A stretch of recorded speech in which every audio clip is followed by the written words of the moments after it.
Assalamu alaikum. Assalamu alaikum. I'm Shahmeen. And I'm Saba. Welcome to another episode of Qyssa. This episode is powered by and in collaboration with. Today, Shahmeen and I are in conversation about giving back. Now, I've learned a lot from you, Shahmeen, about giving back since we've met about a couple of years ago.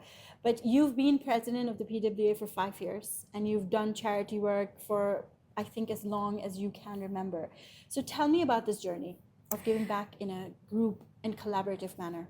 Okay, I've actually spoken about this many times, that it was the legacy that my mother started, and I will not go over that again. But I was always doing it on an individual basis, still am where Pakistan is concerned. But 5 years ago, I was approached by many members of the Pakistani Women's Association. And at that point, it seemed like I was forced to get into it. And I got into it. And I think it's how you have, sometimes things are just destined for you. And I think that challenge was something that I needed at that point in my life. I wouldn't even call it a challenge. I think it comes very easy to me. And from being somebody who worked on an individual level, I learned about the art of giving together. Amazing. So tell me about the work, number one, the work that PWA does, generally speaking, and then tell me how it has grown with you in your presidency and how you've grown with it. Saba, the Pakistani Women's Association has been there for almost 25, 26 years. It's a registered charity with the Ministry of Social Development. PWA is involved with many things. Predominantly, we have an education scholarship fund where I think the previous board members or our alumni, you can say, or our mentors, thought that education, of course, is one of the most important things to give back to the community, where every child deserves the chance of having a good education. Amazing. So they have an education scholarship fund, and year after year we support several students per month. Currently, I think we have 40 students through a due diligence system, through a very transparent system where we support them. And then there are several other initiatives, We do drives, we do refreshment drives, we collaborate with other people, we collaborate with other organizations. There are medical camps or awareness sessions, or, even have done online sessions. Where your question was, how did I change it? Well, I think it's always been a journey for any organization. I think any organization that is dedicated to giving back with volunteers that want to help the community is always growing anyways. Yeah. So as a volunteer-run organization, obviously, because these people are not in it doing full-time, and you're managing most of it, what are the challenges you face when you're actually dealing with volunteers? Saba, I think there are quite a few, but I feel it makes it better because you have people who, when some people share the same intention, then you don't need 100. Then you need those few. And I think that's the thing that makes me do what I do, that you have those people, like our board members, who will give it their best. Of course, you're always facing challenges. You're going out there to get donations. You sometimes you're rejected. Then you have to come together for an event. You do fundraisers. You learn about each other. So these are not women who've learned about giving back. They've not learned about professionally. There's no education for that. It's just goodwill and intent. Yeah. And these are women from different backgrounds that come together. So if someone has a certain personality, someone will have a certain personality. I think I've become more resilient now.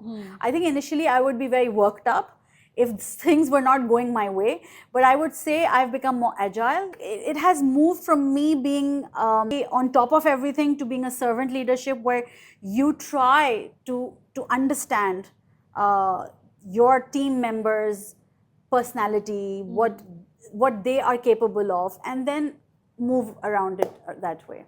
So I think I've learned a lot of organization. Right. I've learned a lot of management. I've learned different things from handling social media, giving speeches, to a collaborator, a connector.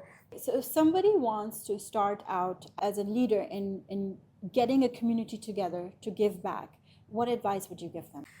Sabah, I think everything starts with an intent, all right? And I feel, and I've always said this, that when you yourself are safe and secure in an environment like Bahrain, then I think nothing should stop anyone. I think anyone with any capability can come forward. Everybody doesn't have to be a leader, everybody doesn't have to be on top of everything.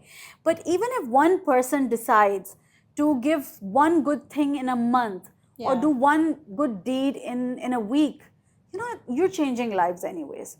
I think women underestimate themselves. They feel, oh, I will not be able to go ahead and ask for money, or I may get rejected, or I don't think I can do this on time. I think don't underestimate your capabilities, because everyone who wants to give back with a good, genuine intent will get success. Giving back does not have to be with an organization. Yeah. It can be individual basis as well. Saba, I know that you are also a powerful person where giving back is concerned. What do you feel is that an individual needs to give back?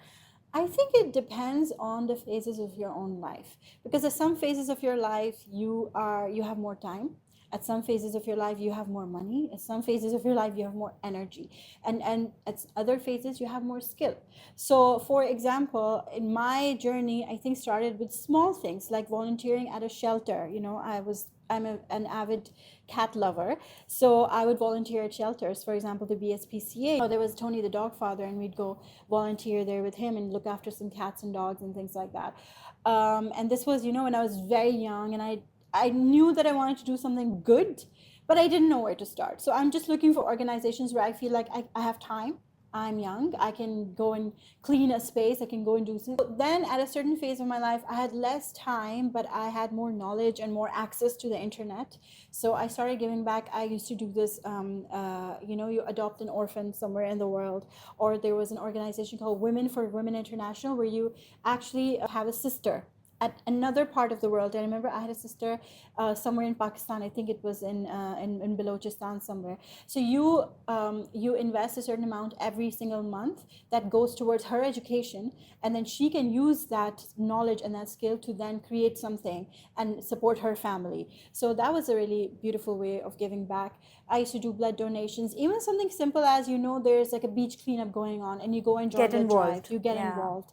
And then I was part of an organization for women again, where you had a 24-hour helpline. So again, when I had time, I used to do that. Now that I don't have much time because I'm a mother, I look for other ways. Now I have a little less time but a little more skill. So recently I did a branding assignment for a girl who has fled Gaza, and she's opened up a home business in Egypt, and they needed some design work. So I give those services now. So I think giving back, there is no limitation, or there is no rule framework. And somehow coming back to that, I feel that's where again we hesitate. We think it's all about giving money, and if you don't have it, we can't do it. In fact, where I feel I've had the most impact for someone else has been when I haven't given money, but given something else. Yes, it could have been time, it could have been effort, it could have been, something deliverable, another service, basically. So, and I think all of us, all women out there, or anyone out there, should explore within themselves what they can give back.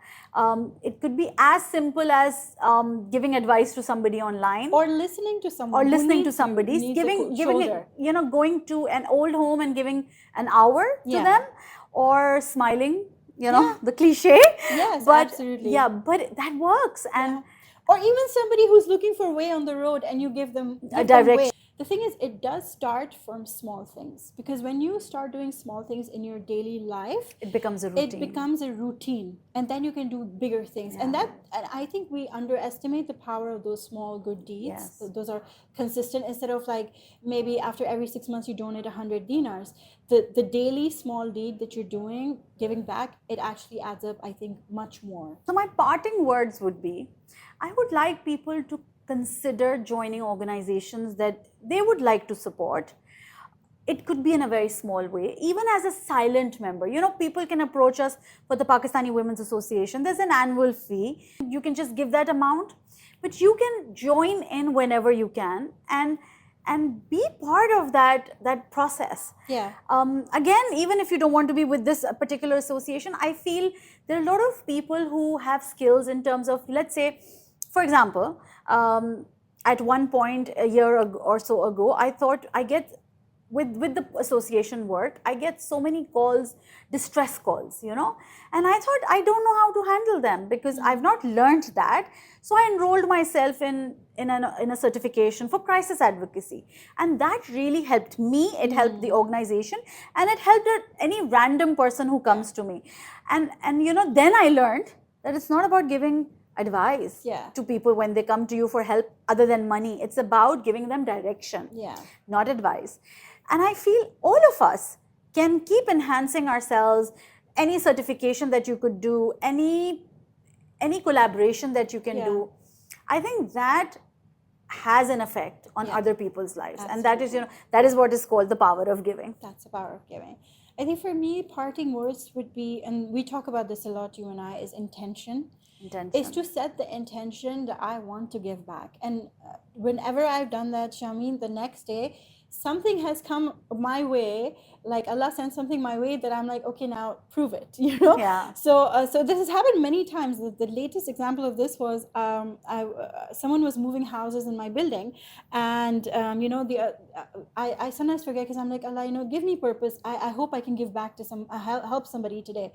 And so I went downstairs, and there was a cupboard that was locked there, and I could hear this faint meowing out of the cupboard. And nobody else could hear it apparently. And I was like, no, I hear a faint meowing. There's definitely something in there. So I did my best. I called the person who was moving. They weren't able to come. I was like, no, look, listen, I think a cat is stuck in there. Let me just open up the cupboard. And eventually I found out a cat was stuck in there. And it was this woman's cat, and she had lost it. And but she didn't have a place to go. So she was like, can you foster it for a few days? Okay. And that was huge because at that time I didn't have but I did. It was very difficult 4 days. But again, it's like you ask you have that intention. You ask Allah that I want to be helpful. Send something my way, and Allah will send it your way, you know. And then you have to prove yourself. Yeah. And to that I just remembered something, which was that sometimes obviously I get cases from Pakistan, and sometimes they're also very overwhelming. They're burn cases and all, and I'm just helping connect donors to causes. And there has been times that I have consistently been asking donors to support, and then I'm like embarrassed in front of God even, you know, and I get a case, and it is like, it gives me still goosebumps that I get something that I need to help. I've seen it happen. And I don't have the money. Yeah. I don't have the resources. I have no one to turn to. I will just pray to Allah. Yeah. And I'm like, Allah, oh my God, help me for this one. And the bell rings. Yes. There's one or two people that every time I've prayed have showed up on my door. I've seen this happen. Not benefit pay. Yeah. They've shown up at my door, handed me cash. Oh, we were just going, can you please take this money from Sadaqah or Zakat? Yeah. So I just feel it's the power of intention, the power of giving. It can change your life. Yeah. So yes, keep that intention. I think it starts from that. Ask Allah if you want to help. If you don't know what to do, ask Allah, and He will show you the way. He will guide you. But then just be ready, because you know it does take effort to give back, just a little bit. Yeah. And then again, I also want to add, and this is something we again also talk about, is involve your children in the things that you're doing when you're giving back, because they grow up with it as this is normal. Giving back is a normal part of life. That's what my mother did. Yeah, and so that's why you are who you are today. You know, because to you, I think it would be really strange to think, oh, people don't give back, you know, but that's because you grew up with it. And some of us have to learn it, but we can bring our children along, and then it would be a normal part of their life as well. Yes, I think we need to push this to the next generation. We absolutely do. Yes. So with that, thank you so much for watching. Thank you so much. Yes. And we hope that you get inspired by some of our stories and start your giving back journey today. We hope that Qyssa's little effort to inspire you does inspire you, and that you can also have the intention of giving back every day. See you next time. See you, inshallah.